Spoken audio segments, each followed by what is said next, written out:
Qyuki actually stands for that, to celebrate the youth, celebrate innovation, and thank you. Thank you. That's the Qyuki team clapping. Sorry, go ahead. And why would all these people come together without fighting? Because I think under the umbrella of Qyuki, we have achieved that. It's a great thing.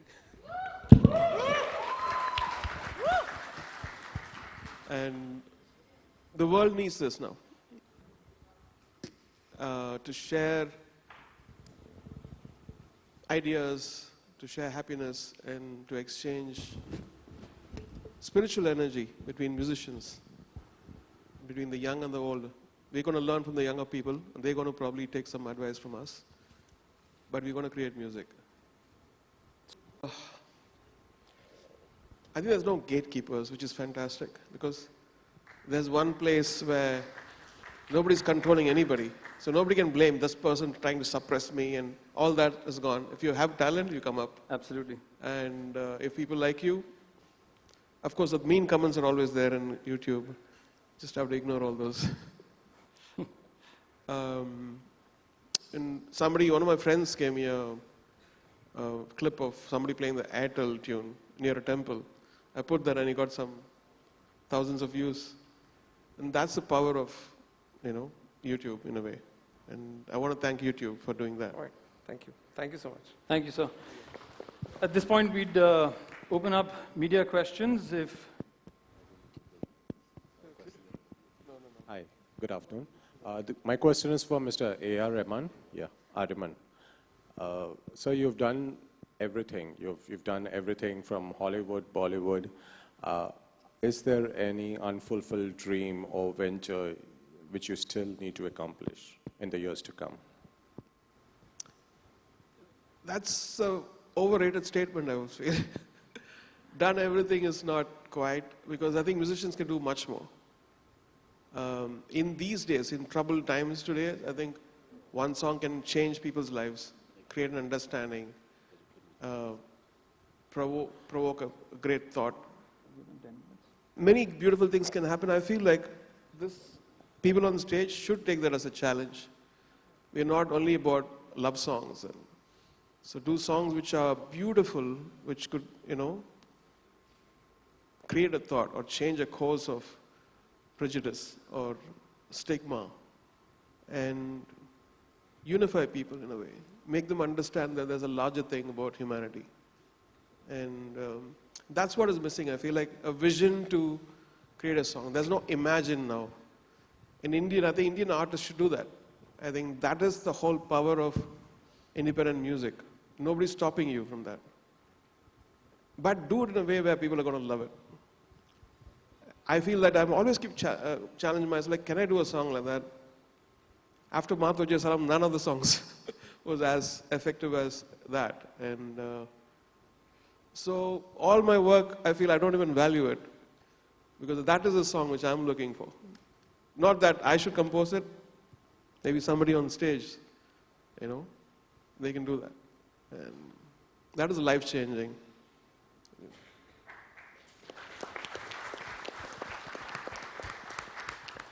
Yeah, Mr. Rahman, your association. Told me that all questions are going to come to you, so I'm worried. I also have one question for you. Okay, I can just include Mr. Salim and Philemon. So your association, a living legend like you, Mr. Rahman, itself makes Jammin an incredible and great platform. But I just want to ask one thing with you, which is that thing which makes you so calm and quiet, whereas the music today, which is being like the rappers, the loud rappers like Honey Singh and Basha, who are just very loud and they are very shit with their music, which is that thing which keeps you just calm and quiet? I think we should appreciate every kind of music, because people are there. India's, if you take the Asian subcontinent, there are many tastes there. Some people are sad, so Honey Singh makes them happy. Some people want melancholy, so they listen to A.R. Rahman. So we should respect every art form, and we should not. It's a very individualistic taste, I would say. And that's my opinion. Okay, I think we have time for a couple of more questions, and then we'll go to photo op. Yeah, I have one question for band Sanam. Can you stand up if you don't mind, so that we know where it's coming from? Yeah. Oh, there you oh. Oh. The manager of Sanam Band will ask the question of Sanam Band. Yeah, I like that. What don't you know about them? I want to hear this. So do you think it's easy to be a band in this country, number one? The other question is, how much support will you need to establish? I think if the media supports this, saying that there's a band called Sanam, there are 4 people, and those 4 people are called Sanam, is, I think, a very difficult thing, and how are you coping with that? Like how Ben, sorry, it's too loud. Okay, like how Ben just asked, like I have a question for Sanam. Now, most of you looked at me.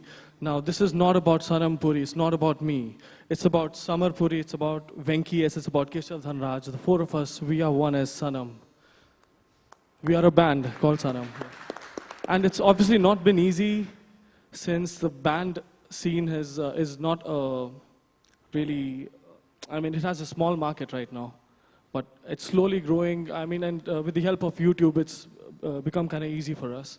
So the media, you're saying the media is the one who can help us portray us to be band Sanam, that's right? Yeah, media and a lot of marketing is needed. Thank you, guys. Okay. I think apart from the fact, so we spend a lot of time making music.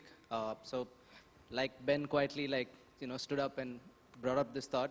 A lot of this goes into management as well, which we can't really focus too much on because we're not really good with that. So I think a big part of making us what we are today is the management that we have, Ben, and so yeah, so it really helps. It's like one team that we are together, and I think that really helps us do what we do.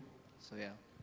I think it's also a big responsibility for members in a band to make sure that their input is heard by people and people can feel that, because I feel that a lot of times what happens, if you look at a band like Coldplay, you look at a band like Maroon 5, who knows about the other guys in the band apart from Chris Martin or apart from Adam Levine?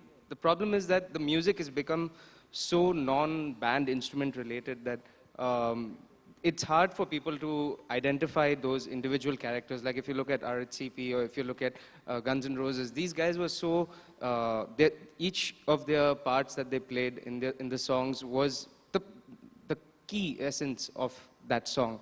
The music has changed today, so I guess it's important for the band members also to move with the times and try to make sure that their presence feels like, it's very important that not just the vocalist has that impact on the song. Yeah, that's what I'm trying to say. Yeah, my question. Mike, पूछा था मैंने. Sonuk from Indian Express. On the eve of India's 70th Independence Day, you will be paying tribute to one of India's greatest Carnatic vocalist, MS Subbulakshmi. Please tell us more about it and also talk us through about your association that you may have had in the past with this legendary artist. What was the second question? Sorry. About your association with MS Subbulakshmi that you may have had in the past. I think we all grew up with her charm. She was magic on stage. You can still remember the face. And to have a character like that and to make people entice in her music was such a legend. So I'm really honored to go after 50 years after she performed in the UN to perform in the UN as a tribute to her and to Indian music. Thank you. I have a very special offering there, which I'll reveal very soon. Yeah, my question is to Rahman sir. Yeah, we'll take the last question and then we're going to move to photo op. Rahman sir, Salim and Suleiman sir, both.